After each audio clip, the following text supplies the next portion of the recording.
Good morning बच्चों, कैसे हो आप सब। My name is Shravan Kumar Singh. I am your math teacher. Today I will discuss with you example number 1 class 10th books की NCERT है, जो न्यू एनसीईआरटी है उसका एग्जाम्पल नंबर 1 है, उसको हम करा रहे हैं। ठीक, तो पढ़ते हैं और फिर उसका क्वेश्चन पढ़ें फिर करते हैं। कह रहा है consider the natural number, consider the number 4 power n where n is natural number. कह रहा है 4 पावर n के बारे में कुछ बता, कह रहा है कंसाइडर, है ना। क्या कंसाइडर कह रहा है कि 4 पावर जो n है, n जो है वो नेचुरल नंबर क्या है, नेचुरल नंबर।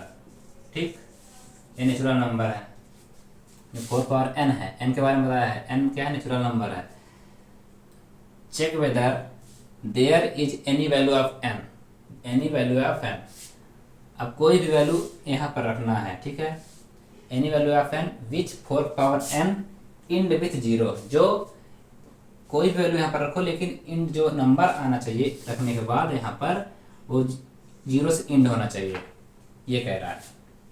अब क्या रखने पर वैल्यू रखना है, वैल्यू रखना है होल नंबर नहीं रखना है कि जीरो रख दो, रखना है नेचुरल नंबर ही।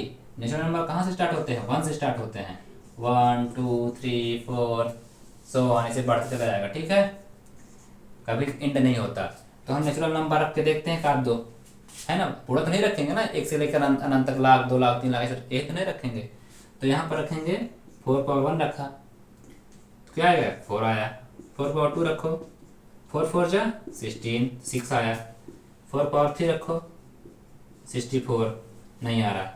अब ऐसे थोड़ी पूरा दिन रखते चले जाएंगे, नंबर इंड नहीं होगा। तो इसके लिए कुछ रूल है। कोई नंबर हम लोग देखते होंगे 100, 10 देखते होंगे, 30, कोई भी नंबर जो जीरो से इंड हो रहा है उसके पास क्या होता है, प्राइम फैक्टर होता है 2 and 5। क्या होता है prime factor, prime factor 2 and 5 जरूर होता है, ठीक है। 5 8 नहीं है, 5 है, 2 and 5 होता है, ठीक। उसके पास अब ये चेक करते हैं, इनके पास प्राइम फैक्टर 2 and 5 है। 2 5 जा 10, 0, 2 2 जा 4, 1 बचा, 2 5 जा 10, 5 5 जा 25, 5 1 जा 5। तो इसके बाद देखो प्राइम फैक्टर 2 आ रहा है, 5 आ रहा है, 2 आ रहा है, 5 आ रहा है, देखो आ रहा है ना, इसलिए जीरो से इंड हो रहा है। इसके बाद 10 के पास देखो प्राइम फैक्टर करके देखो, 2 5 जा 10, 5 1 जा 5, तो आ रहा है 2 and 5, है ना।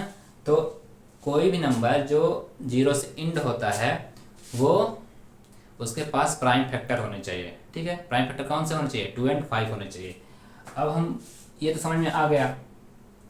अब बात करेंगे कि इसको लिखना कैसे है, इसको लिखना कैसे है, तो ये समझने के लिए है।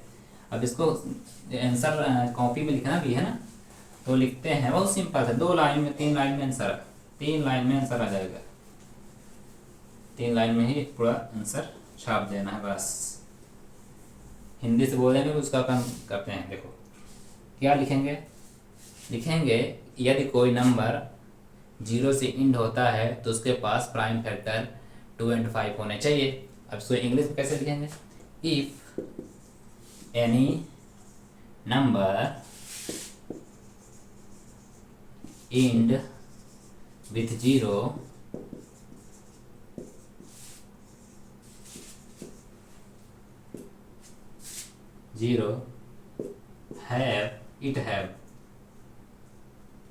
it have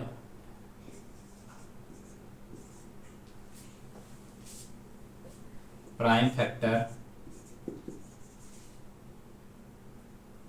it have prime factor, prime factor क्या होना चाहिए, 2 and 5। यदि कोई नंबर जीरो से इंड होता है तो उसके पास प्राइम फैक्टर 2 and 5 होगा, ठीक।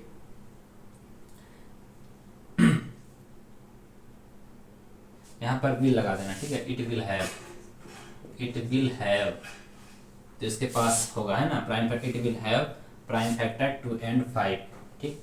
यहाँ पर लिख सकते हो ऐसा, इट विल हैव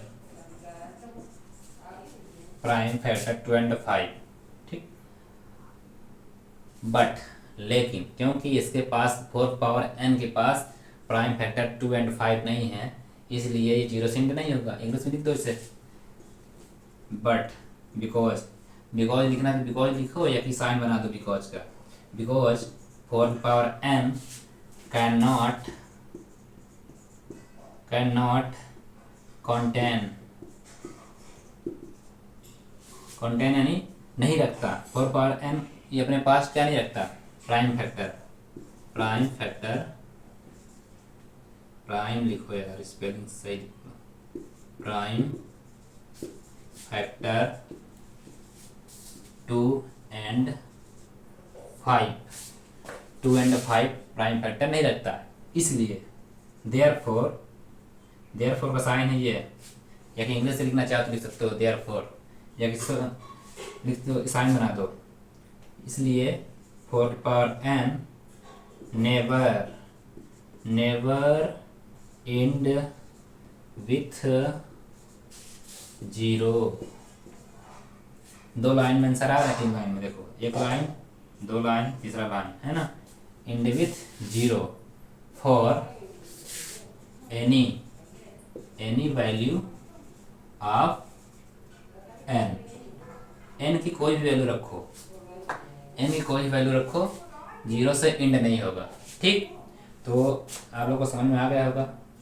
अगर आप लोग पहली बार हमारे चैनल में आए हैं तो हमारे चैनल को सब्सक्राइब करें, लाइक करें, अपने दोस्तों के पास शेयर करें, है ना। बहुत इतनी गर्मी में हम वीडियो बना रहे हैं देखो, तो ठीक है।